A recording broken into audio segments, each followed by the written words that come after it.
तुम जब भी गुरु के पास जाओ तो गुरु में शक शुबा नहीं रखो।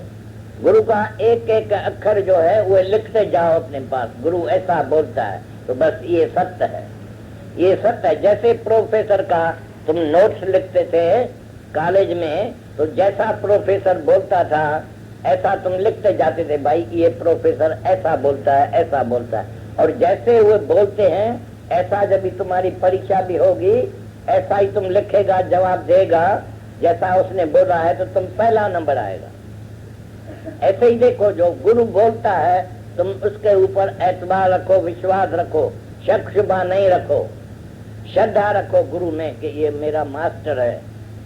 हम कभी भूल जाएगा तो ये सीधा रास्ता मेरे को बताएगा, उसमें बराबर विश्वास रखना चाहिए, श्रद्धा रखना चाहिए। तो मेरा गुरु सबसे, सब गुरु से उत्तम है और मेरे को ये सच सुनाता है सब। ऐसा सच सच करके तुम भी उठाओ, गुरु वाक्य सत्यम करके उठाओ।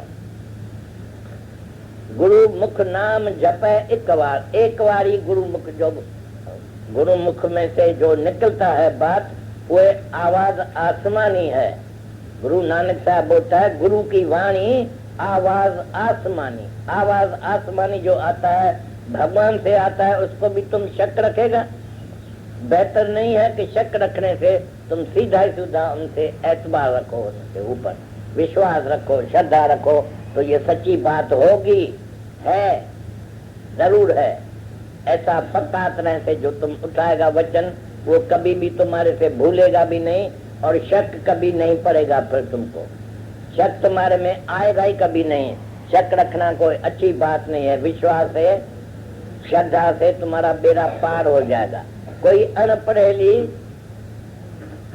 स्त्री आती है यहाँ, वो भगवान जो बात बोलता है वो सुन के बोलती है तथास्तु तथास्तु, ऐसा करते जाती है तो उसको तथास्तु हो जाता है, बराबर सच घर में जाती है तो वो देखती है तो ये सच गुरु का वचन बड़ा सच्चा है और उसको मिल जाता है, फायदा भी उससे मिल जाता है। तुम लोग भी जब भी आते हैं तो सुनते जाओ और सत्य करके मानो, गुरु के वचन को सत्य करके मानो। तुम जाएगा घर में तो तुम ख्याल करेगा तो तुमको ख्याल में आ जाएगा बात, तो कैसा ये सच्चा वचन है, मैं भी इसके ऊपर ध्यान दिया है अभी तो मेरे को मालूम पड़ता है, तो बराबर ये सच्ची बात है। ऐसा कोई उठाएगा तो उसको ज्ञान आएगा, नहीं तो ज्ञान बड़ा मुश्किल है बात। हम तो ऐसा सबको बोला है तो ज्ञान बिल्कुल आसान है, सरल बात है, 2 मिनट में समझने का है। फूल निकालने में देरी है, ये ज्ञान में इतनी देरी नहीं है। ये ऐसी देरी नहीं है कि तुम जाओ गुरु का वचन सब रिसीव करते जाओ, रिसीविंग माइंड तुम्हारे में होना चाहिए, सबको सत्य करके मानो, सबको रिसीव करो। ये भी अच्छी बात है, ये बड़ी अच्छी बात आज सुना है हमने, इस्तेमाल उनके ऊपर किया है, प्रैक्टिस किया है तो मेरे को आया है, तो बहुत फायदा है।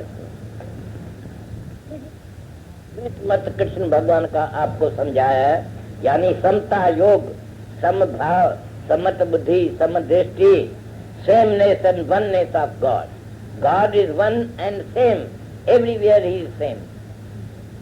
एक अनेक हुआ, इसके लिए सब एक अनेक जो हो गया, अनेकी एक ही है, वन है, oneness and sameness of God.